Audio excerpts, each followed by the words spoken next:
Hola, esperando se encuentren bien. Bueno, me presento. Yo soy Yesenia Esmeralda Flores Cortés.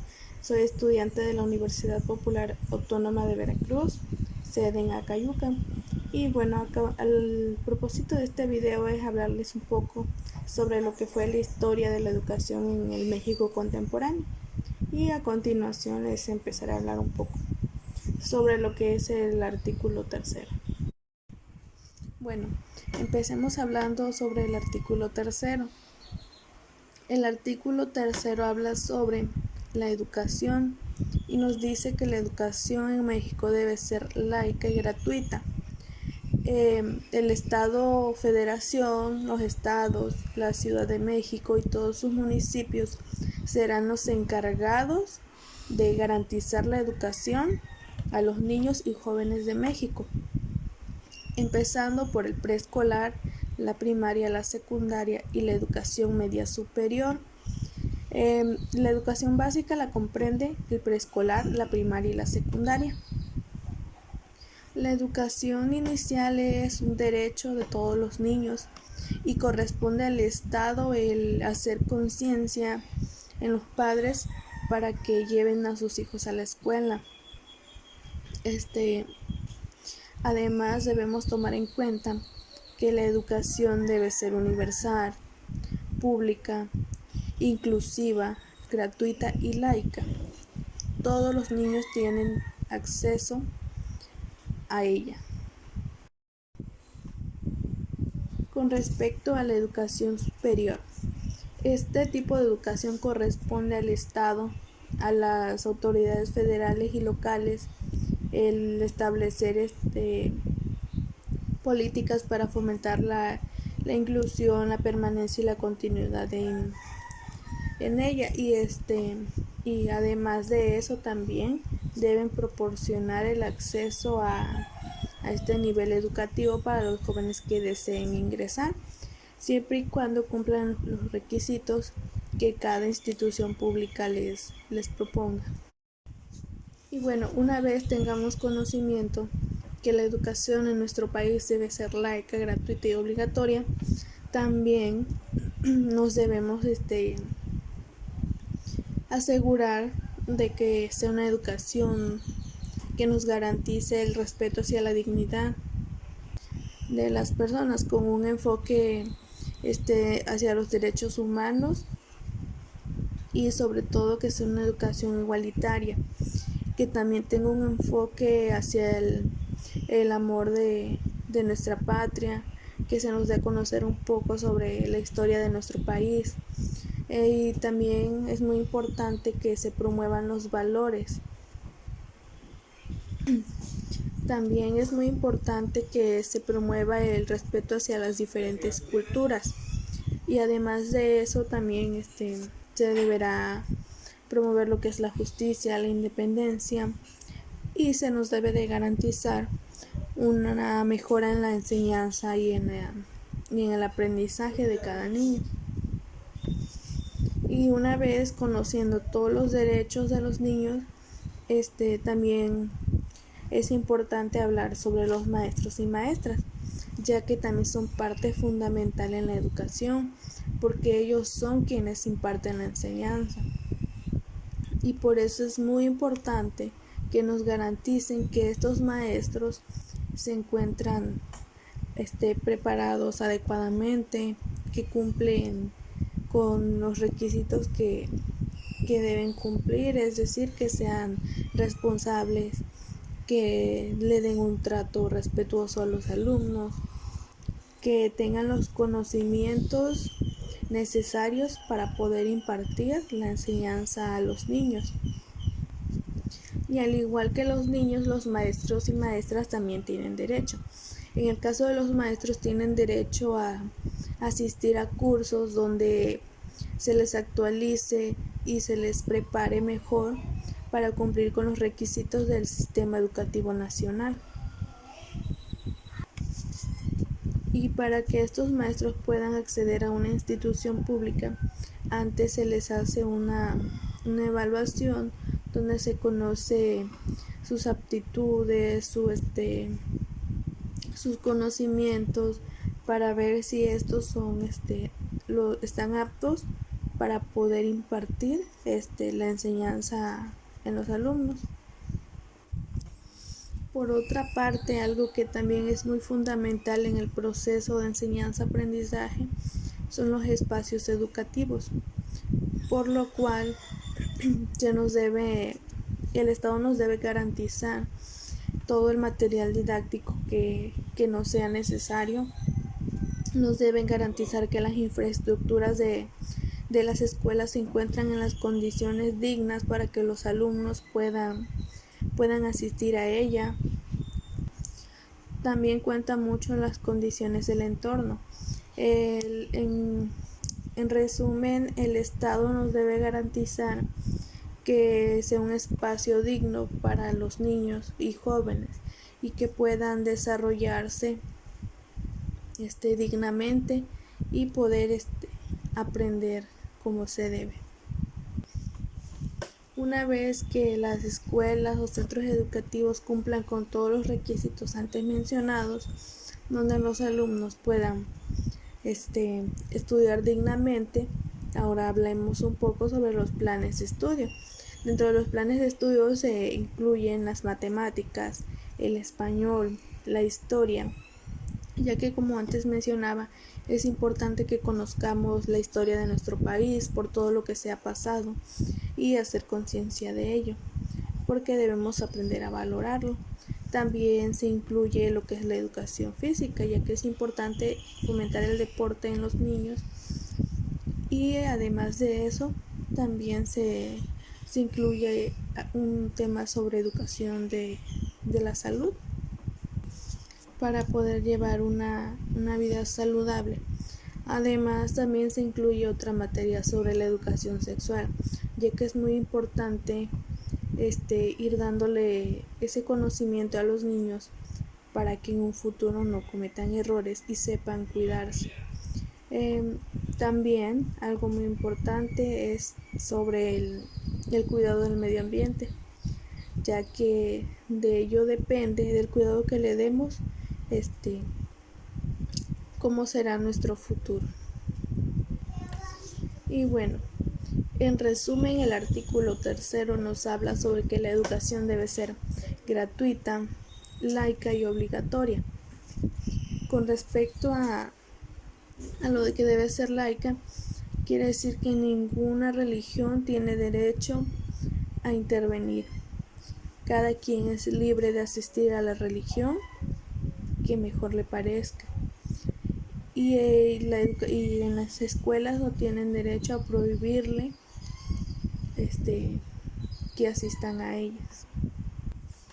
Al contrario, el propósito de la educación sería fomentar el respeto hacia las creencias, respeto hacia todos los demás, y por eso es que se les debe de promover los valores, para que aprendamos a ser respetuosos y aceptar a los demás con sus diferentes creencias y puntos de vista. Y bueno, para finalizar debemos de saber también que la educación se puede impartir en diferentes modalidades, siempre y cuando se cumpla con los términos que la ley nos establece. Bueno, empecemos hablando sobre lo que era la educación en nuestro México contemporáneo. Para empezar, vamos a hablar sobre la educación de la época colonial y el umbral del siglo XIX. Principalmente vamos a hablar cuál era el papel de la familia con respecto a la educación en esa época, y explicaremos un poco cuál era su función y todos los aspectos.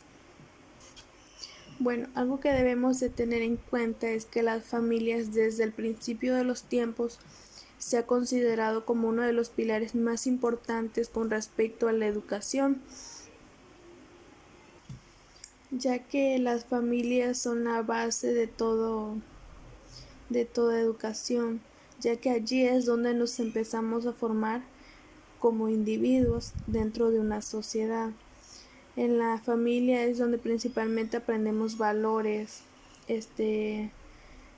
donde nos enseñan las primeras palabras, por así decirlo. Así que la familia es el principal pilar con respecto a la educación.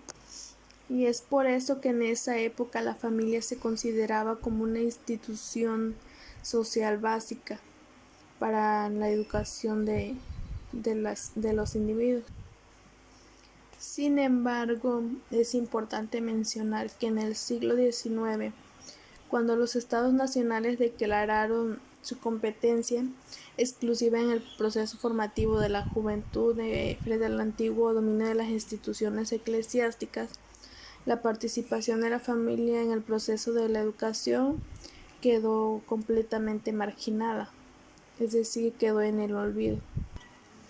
Pero era algo que no se podía quedar así, ya que, como mencionaba, la familia es un pilar sumamente importante en el proceso de la educación, ya que desde allí es donde nos empezamos a formar, es donde se nos inculcan valores, se nos inculcan lo que es la moral, el respeto hacia los demás.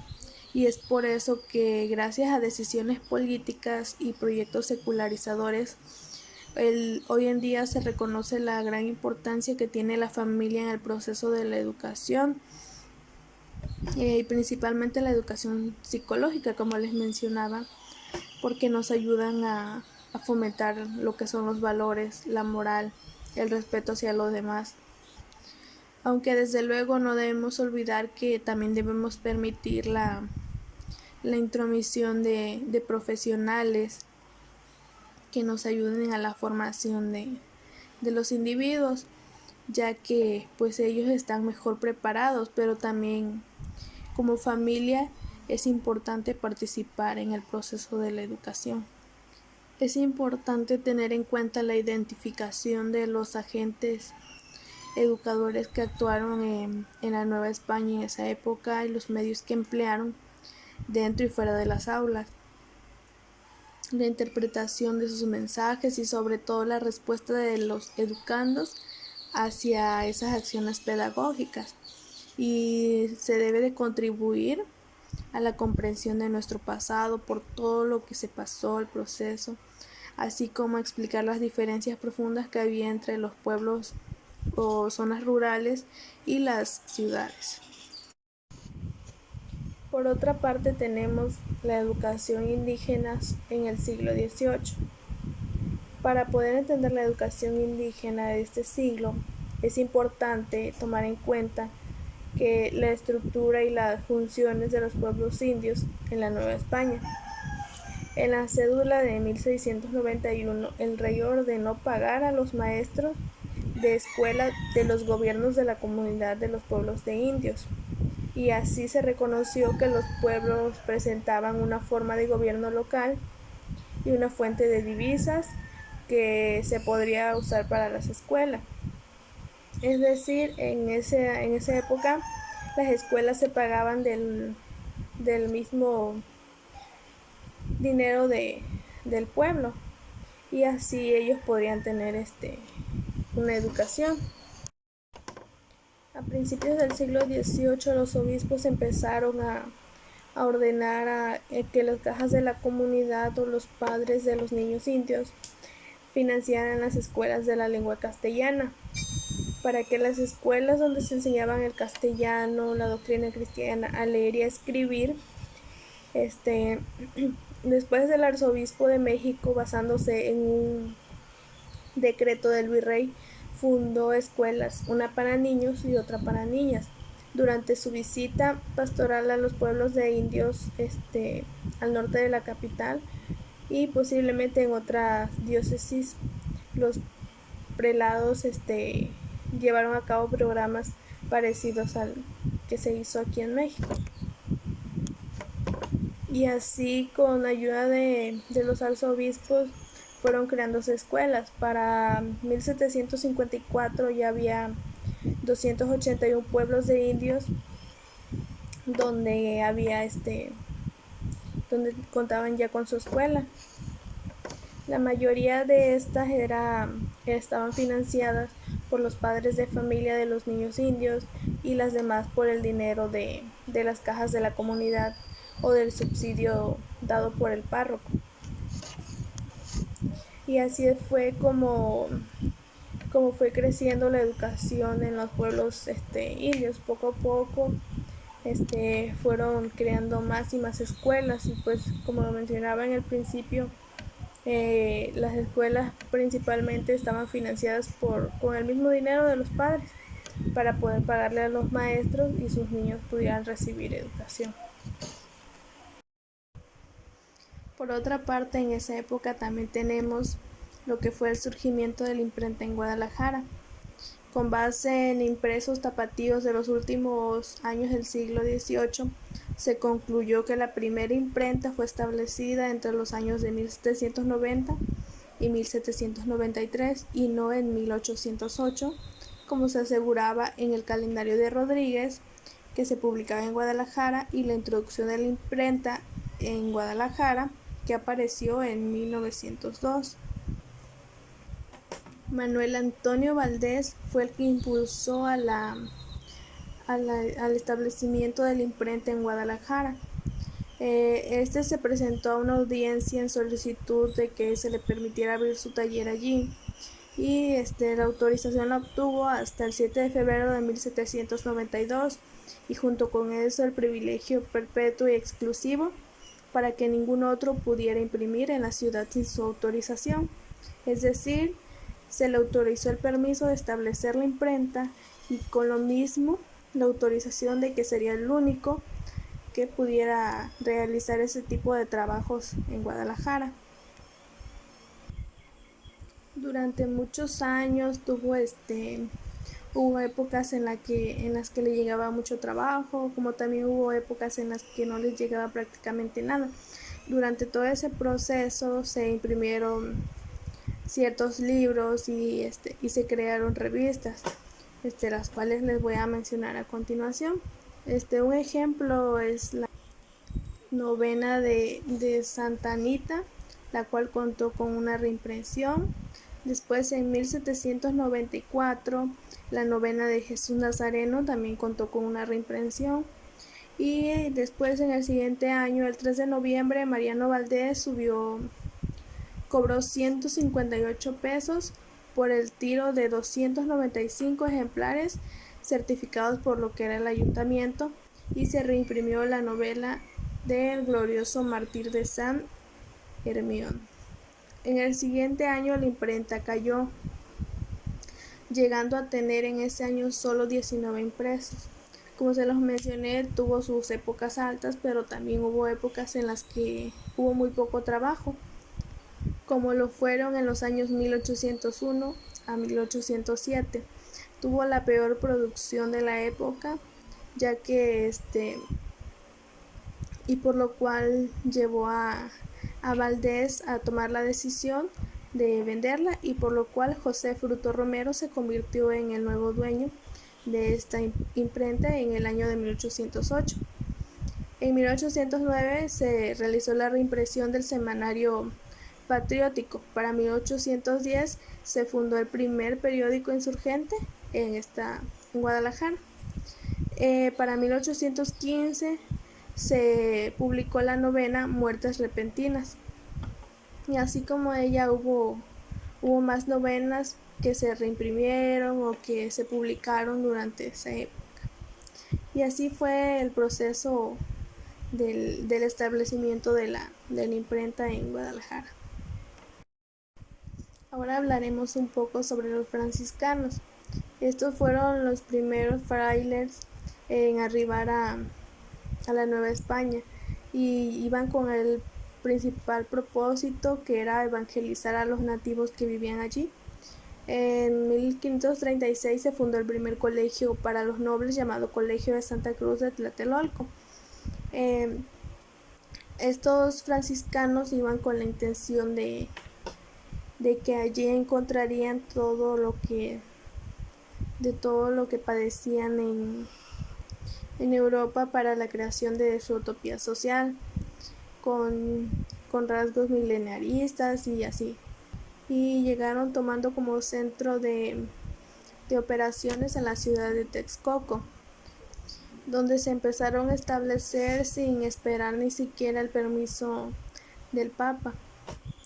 Y bueno, como se los mencioné, en general el propósito principal de estos franciscanos era poder cambiar por así decirlo, la educación de la Nueva España. Y bueno, la corona española optó por brindarles ayuda a los franciscanos para que pudieran estudiar las lenguas nativas y así realizar la enseñanza franciscana del cristianismo en las lenguas. Y además se les ocurrió hacer representaciones gráficas de las ideas, dibujando con jeroglíficos las primeras oraciones cristianas para los indios y concretizando los contenidos de los rezos. Querían inculcarle un poco de sus ideas y de sus costumbres. Y bueno, eso fue cómo llegaron los franciscanos a la Nueva España. Ya que hablamos un poco sobre la época colonial y cómo fue el proceso de la educación en esa época, ahora hablaremos sobre la vida escolar durante el siglo XIX. Uno de los hechos más importantes que más marcaron la historia en el siglo XIX fue la secularización que sufrió la sociedad mexicana en todos los niveles y expresiones. Por lo tanto, las instituciones educativas, en especial la escuela, no fueron ajenas a esta tendencia. A la luz de este proceso se plantearon nuevos fines, en especial y objetivos educativos. De hecho, fue tal la magnitud de las transformaciones que acompañaron a la secularización de la vida social que las instituciones educativas y la definición misma de la educación tuvieron que precisar sus contornos y sus alcances. Un rasgo de esta fue precisamente su carácter laico definido por su orientación, su orientación práctica, útil y graduada. Otro aspecto fue la diferenciación entre la enseñanza religiosa y la enseñanza ciudadana. Esta última debería ser recibida por todos los individuos.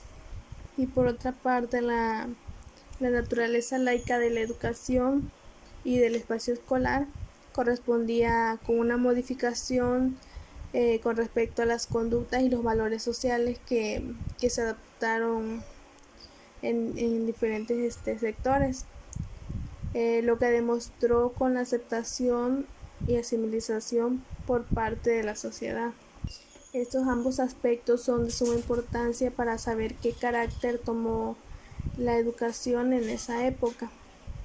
Es decir, la educación en ese periodo empezó a ser un poco más libre, ya que, como se mencionaba, ya era una educación laica, pero igual no dejaba a un lado los valores, se seguían impartiendo como lo es hasta hoy en día. Durante el siglo XIX, en ese periodo también existió algo que se llamó la prensa pedagógica.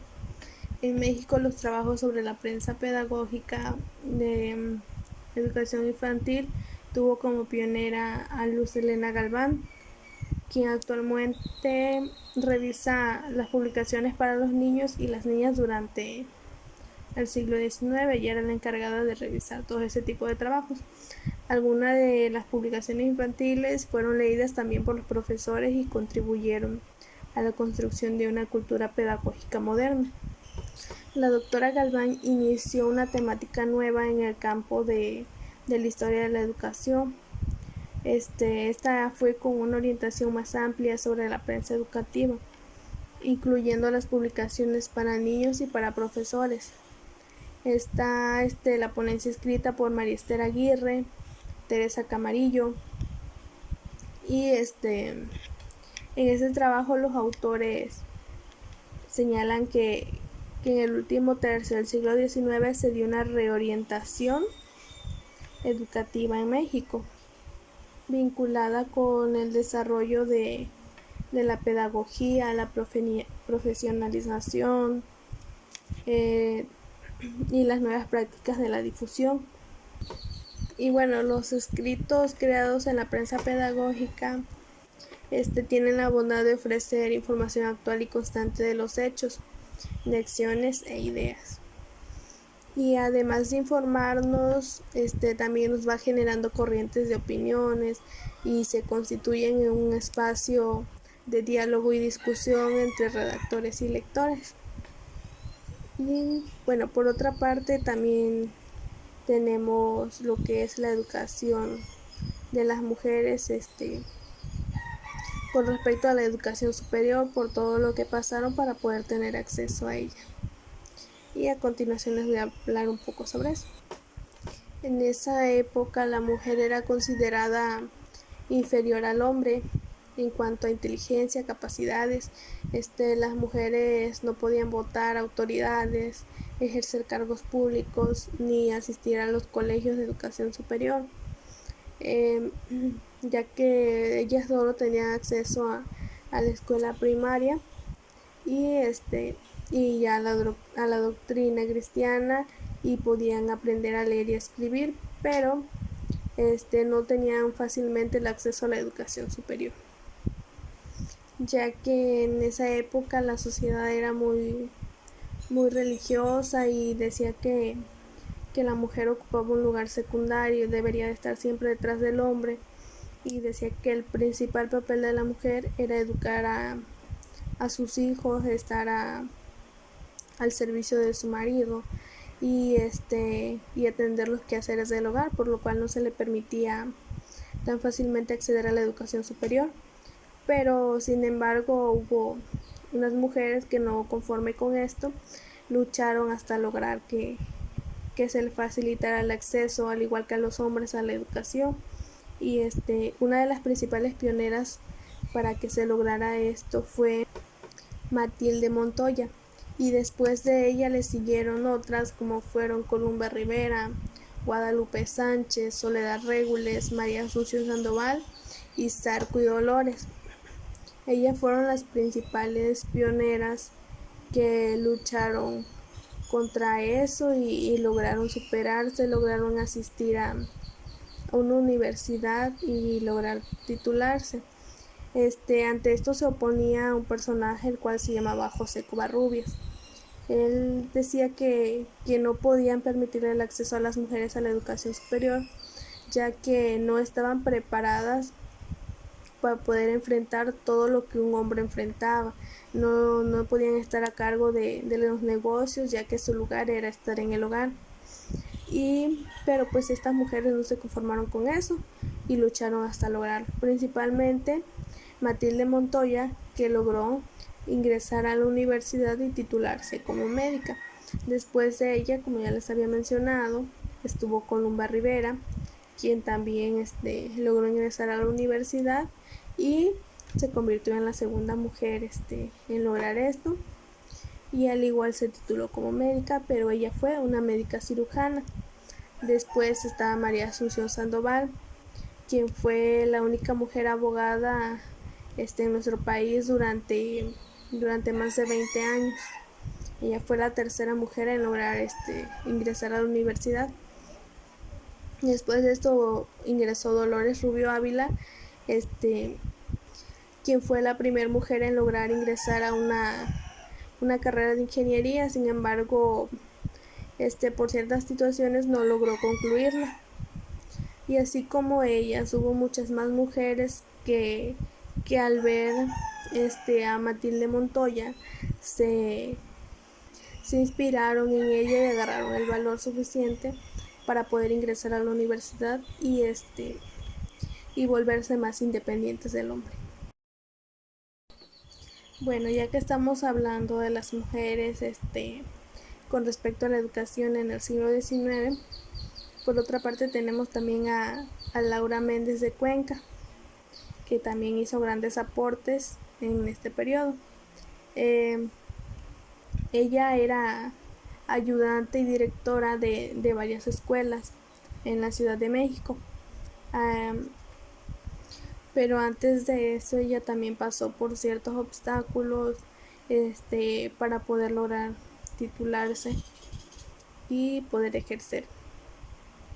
Lo que ella tuvo que hacer fue escribir una carta dirigida al presidente del ayuntamiento, manifestándole que ya había cursado todas las materias necesarias para poder ejercer como profesora y y consagrarse a la enseñanza de la niñez. Después de esto, Laura Méndez de Cuenca formó parte de una élite de maestros quienes fueron enviados por el gobierno de Porfirio Díaz a Estados Unidos a estudiar un sistema educativo con el objetivo de analizar la posibilidad de implementar mejoras en la pedagogía, las que ella considerara pertinentes. La maestra Méndez fue a San Luis, Missouri, por la actividad educativa que desarrolló ahí uno de los grandes educadores, quien fue William Harris, para quien consideraba que la escuela era como un medio para conservar los valores de nuestro pasado y ajustar al individuo dentro de la sociedad.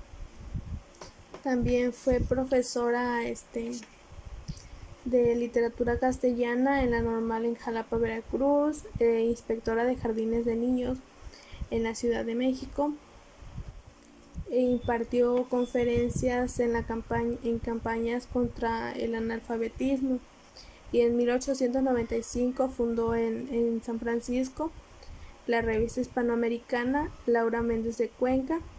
Fue ayudante, maestra, directora e inspectora de instrucción primaria durante 42 años. También fue subdirectora de la Escuela Normal para Profesoras de Toluca y también fue la representante de México en varios congresos de educación, higiene y naturalismo. Como podemos ver, aportó muchísimo a lo que fue la educación en México, y su experiencia como alumna, como profesora y estudiosa de la pedagogía dentro y fuera del país le permitió adquirir herramientas necesarias para poder escribir más de 10 textos de educación. Ella tenía un criterio que decía que la mujer mexicana moderna debía estudiar y trabajar y paralelamente realizarse como mujer al ser esposa y madre. Un sueño que ella logró cumplir solo cabalmente su imaginación, por lo que el feminismo de Laura Méndez de Cuenca se configuró como un llamado a abrazar derechos legítimos para cualquier ser humano, sin importar si es mujer o hombre. Bueno, ya para siglos del siglo XIX y principios del siglo XX, hablaremos un poco sobre la educación privada en México. Esta se inicia desde tiempos de la colonia, cuando los llamados preceptores se ocupaban de la educación individual de los niños, niñas y jóvenes. Si bien desde los albores del siglo XVI existió en la Nueva España la preocupación por educar, no fue sino hasta principios del siglo XVII cuando esta actividad fue normada por el gremio de maestros y por el ayuntamiento, de modo que las escuelas de primeras letras funcionaron bajo la jurisdicción de la corona española. Para los años de 1938-1940, el crecimiento de la población escolar rebasó para entonces la posibilidad estatal de cubrir la demanda educativa, y es por ello que era lógico que el Estado impulsara el funcionamiento de las escuelas que fueran sostenidas por particulares, y las cuales proliferaron en las grandes ciudades principalmente. La iniciativa privada accedió a cooperar con los padres de familia para elegir el tipo de educación que querían recibir para sus hijos. Y así fue como comenzó el surgimiento de las escuelas privadas en nuestro país. Como ya se mencionó, principalmente eran sostenidas por los padres de familia, por así decirlo, porque debían pagar una colegiatura para que sus hijos tuvieran acceso a esa educación. Y pues así fue como se fueran principalmente en las ciudades, que era donde tenían mayores posibilidades económicas para poder pagar este tipo de educación. Y por otra parte tenemos por otra parte las escuelas de educación técnica. Asimismo tuvieron una evolución que las condució desde la simple capacitación técnica para adiestrar obreros hasta lo que ahora se denomina director técnico. Claro está que estos últimos requieren de un conocimiento más teórico que práctico, con planes y programas de estudio más enfocados hacia el estudio de las ciencias puras y exactas, a diferencia de los primeros, que solo se les otorga un conocimiento de cultura general enfocando básicamente en el adiestramiento de saberes prácticos. Y aunque es conveniente señalar que antes de la aparición del fenómeno fábrica, esos se capacitaban directamente en los talleres. Y bueno, de eso se trata de la educación técnica, prácticamente de instruir obreros para que puedan realizar ciertos trabajos. Otro tema que también se abordó en este periodo fue la participación de los padres de familia en la educación. Como ya antes mencionábamos, desde siempre la familia ha tenido un papel fundamental dentro de la educación, por lo cual aquí también se habla de que es importante que los padres participen en la educación de sus hijos y estén siempre pendientes de ellos para que se logre un mejor avance y puedan aprender mejor. Y nuevamente hablamos de la educación superior. En este siglo igual, por ahí de los 80, la historia de la educación se convirtió en un campo de trabajo cultivado por un grupo heterogéneo de profesionales, filósofos, analistas, influidos de manera muy diversa por los desarrollos disciplinares de Europa y en los Estados Unidos. En esa época las instituciones de educación superior comprendían 3 niveles, no siempre diferenciados. Por ejemplo, estaba la universidad, que otorgaba grados académicos como el bachiller, licenciado, maestría y doctor. Los colegios mayores, que tenían la facultad de impartir cátedras para el otorgamiento de grados, y los colegios menores, que preparaban a los estudiantes para el ingreso a los colegios mayores o la universidad. Otro suceso importante también en México en ese periodo fueron las primeras escuelas de párvulos. En el año de 1883 marcó el inicio de las primeras escuelas dedicadas a los párvulos. Una de ellas surgió en Veracruz. Al frente se encontraba el maestro Enrique Lauscher, educador alemán, y había sido alumno del fundador de los jardines de infancia, Federico Guillermo Augusto Froebel. Al igual que su maestro, se interesó por una educación que tuviera en armonía con el interés del niño, por la observación de la naturaleza, por el estudio y la enseñanza de las matemáticas y por el conocimiento de las lenguas. Es decir, quería ampliar un poco más la educación. Y pues de eso se trataba.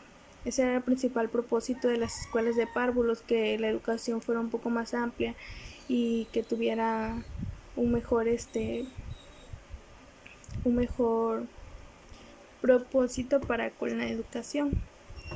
Por otra parte, también en este periodo fue cuando se creó la escuela primaria, de lo cual igual les voy a hacer un pequeño resumen a continuación. Bueno, indudablemente en el largo camino hacia la modernidad con respecto a la educación, los mexicanos ya no criollos, mestizos ni indios, se fueron percibiendo desde nuevos lugares con otras exigencias y otros proyectos. Uno de ellos fue la escuela primaria. Este impulso que se proyectó a la renovación, se fundó la lógica propia de la escuela primaria como institución moderna consecuente con el modelo del Estado mexicano. Y pues se creó la escuela primaria con el fin de la modernización educativa para que los niños tuvieran una mejor educación y de mayor calidad. Bueno, el siguiente tema que tenemos es el panorama histórico de la educación para los indígenas en México. Tratándose de la historia de la educación para los indígenas, en nuestro país se presenta una revisión que, sin romper con los cortes cronológicos más conocidos por un público amplio, articula una historia impulsada en nuestro país con anécdotas locales en entidades con alta composición indígena. Un ejemplo sería Oaxaca, y datos diversos. Estos datos nos ayudan a comprender cómo este sector de la población se vio afectado o beneficiado por la implantación de dichas políticas a lo largo de la historia. La educación indígena pasó por diferentes fases, para ser específicos por 4. La primera se caracterizó por la educación para los indígenas durante la colonia, como referente para identificar tanto el impasse experimentado a lo largo del siglo XIX como las grandes transformaciones que se dieron en la materia en el siglo XX. El segundo apartado se documentaba lo acontecido en la guerra de la Reforma al Porfiriato, cuando el objetivo de construir un Estado nacional fuerte y soberano se impuso a la definición de un proyecto educativo donde los indígenas ocuparon un lugar en específico.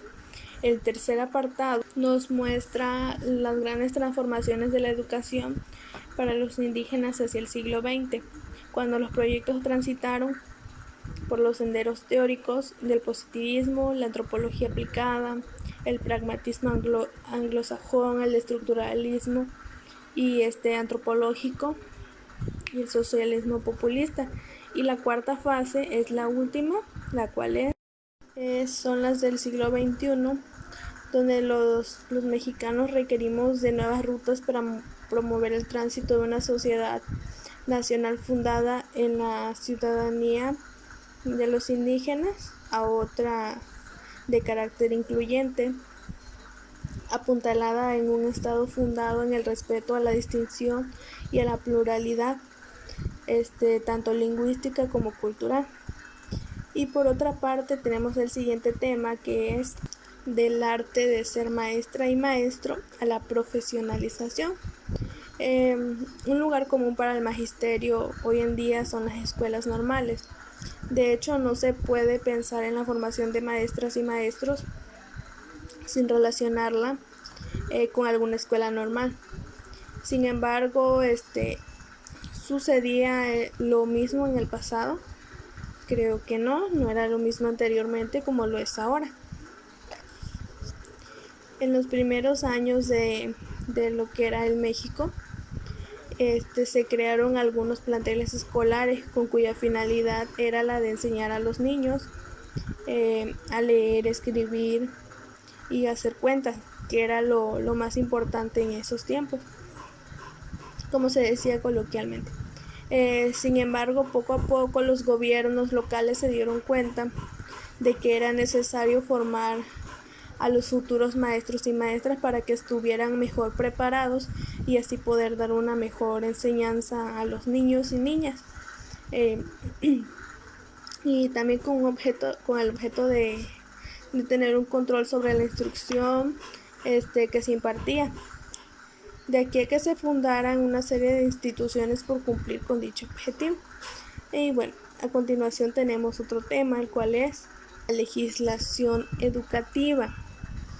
Este es un tema de un estudio de un largo proceso, por tratarse de 2 siglos. Pero al mismo tiempo los frecuentes cortes gubernamentales y por consecuencias jurídicas permite estudios cortos por gobierno, por tendencia, por tipo de norma jurídica. Esta temática se presenta de 2 maneras. Una a través de un análisis cuantitativo al mencionar la serie de múltiples disposiciones legislativas que en materias educativas se emitieron. La otra es a través de un análisis cualitativo, es decir, uno es cuantificando y la otra viendo sus cualidades, que consideran las constantes y diferencias de su contenido, sus argumentos básicos, etc. Hablando un poco sobre las normas legislativas, nos dicen que los constantes cambios políticos y la corta existencia de los gobiernos propiciaron la proclamación de numerosas disposiciones jurídicas, que por lo mismo se caracterizaron por ser espontáneas y causásticas, sin corresponder a una agenda legislativa explícita. Y aunque su cantidad hace creer que eran superficiales, en realidad lograron transformaciones a fondo.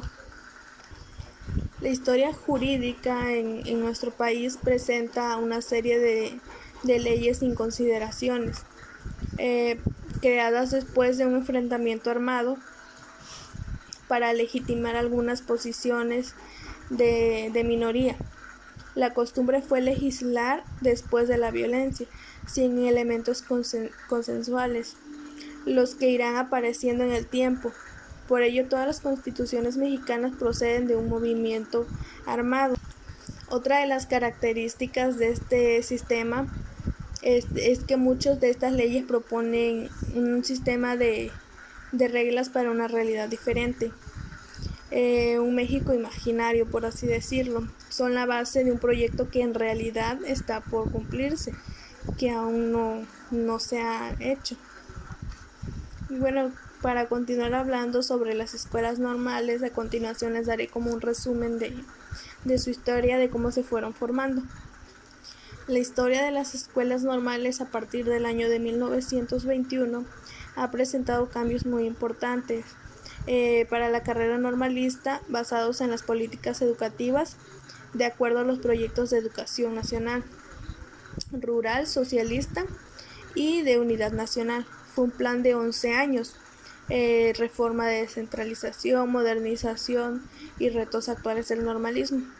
La formación del profesor de primaria a partir de 1921 ha tenido dos momentos claves en la historia y que influyeron mucho en la preparación de estos.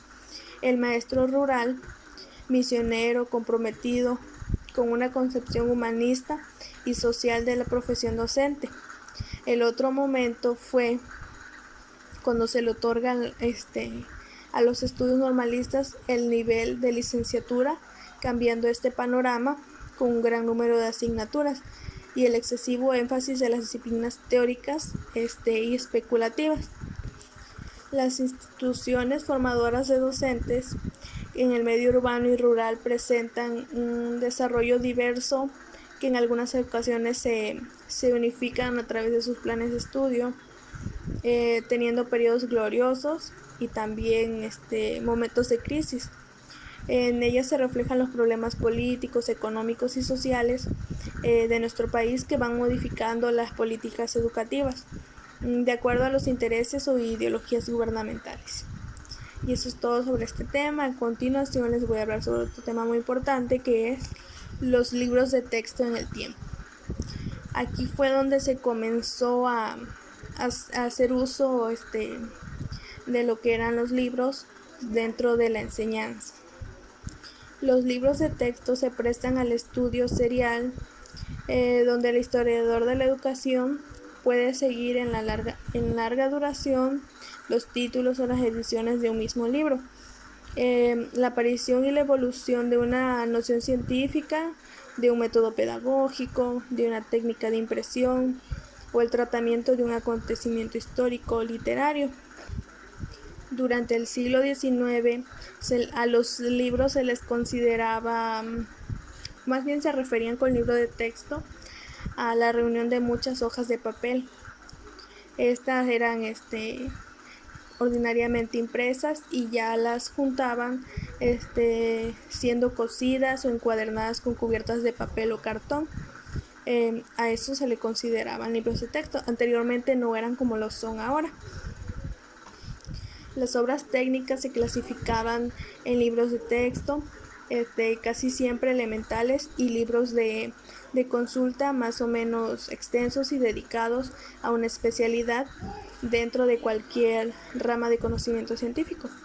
Es decir, dependía de, por así decirlo, de la materia, de eso dependía qué tanto se extendían los libros.